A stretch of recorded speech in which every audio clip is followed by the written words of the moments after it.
Hello everyone, and today we will be discussing the underhand cut. First, we will begin by gripping the haft of the sword with our strong hand. If you're unsure how to grip the haft of the sword, please refer to episode 1, the overhand cut, where we discuss this more in depth.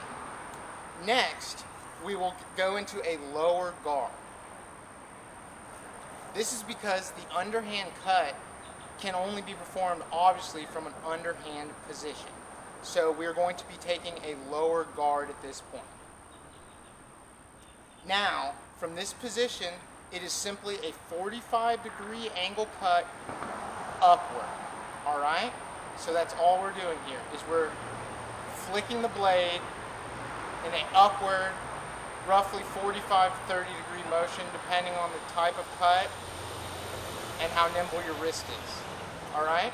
And what we're going to do here is we're simply going to be exhaling while we're generating these cuts, just as you would any other bodily motion. You want that impetus felt. So you're exhaling as you cut, and we're simply going to do 10 with our right hand, while also having our left hand safely placed out of the way in one of the two areas I discussed in the previous episode.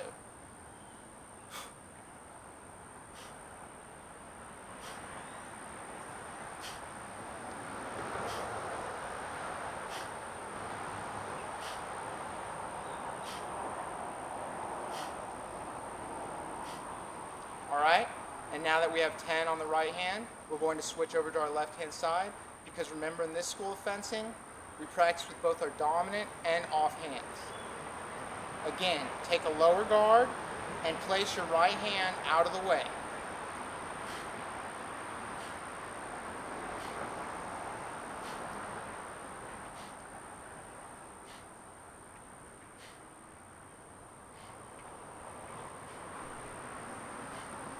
And remember, in this exercise, we're only focusing on the forearm motions. We're not taking our lower body into account.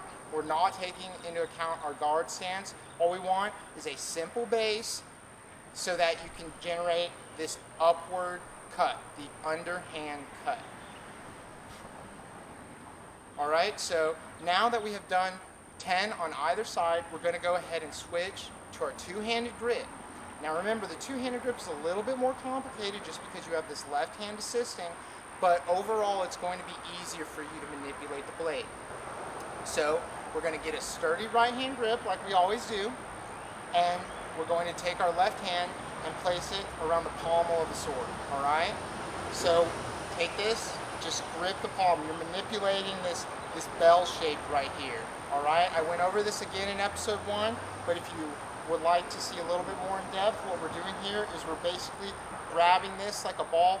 Not here, not saying that this won't come in handy in other maneuvers, but for most of your cuts, you're going to be manipulating it at the pommel.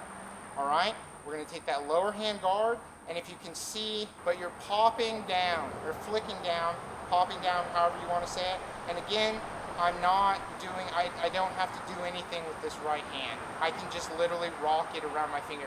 I can switch sides too if I'd like, but in combat, typically, if you're practicing with two hands, you're only going to practice with your dominant hand, because if your dominant hand gets injured, you're not going to be able to switch to a left with a right assist. Your right hand's going to be completely out of the fight.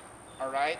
So that's why we typically, if you practice two-handed, you only have to worry about practicing with your dominant hand and your offhand assisting, okay?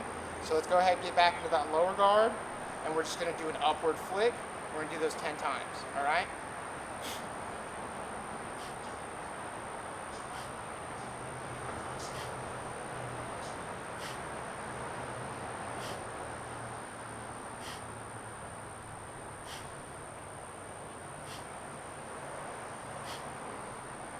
Alright, and after we get those 10 times, I'm just going to show a couple more for you guys just so you can see the motion. See the motion of the blade.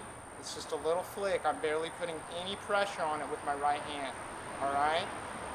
So just after you get those done, I would like you to also just consider the angle of this cut.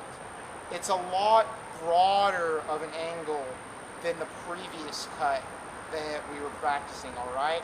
So if you can see, I can generate a tiny amount of force, flick it, and stop here. Like I said, like roughly, what is that, like maybe a 30, 45 degree cut. Or I can come all the way up and have it almost, well shoot, I can have it, excuse me, perpendicular to the ground if I need to. And this is actually back into a guard. So lower guard, I can flick it all the way back up, and I'm over here in a middle guard now. You see? And of course, we'll get into that later. Right now, I just want you to consider the difference in the breadth of the cut between the previous episode, the overhand cut, and now the underhand cut. All right? Thank you for tuning in, and I hope everyone has a wonderful day.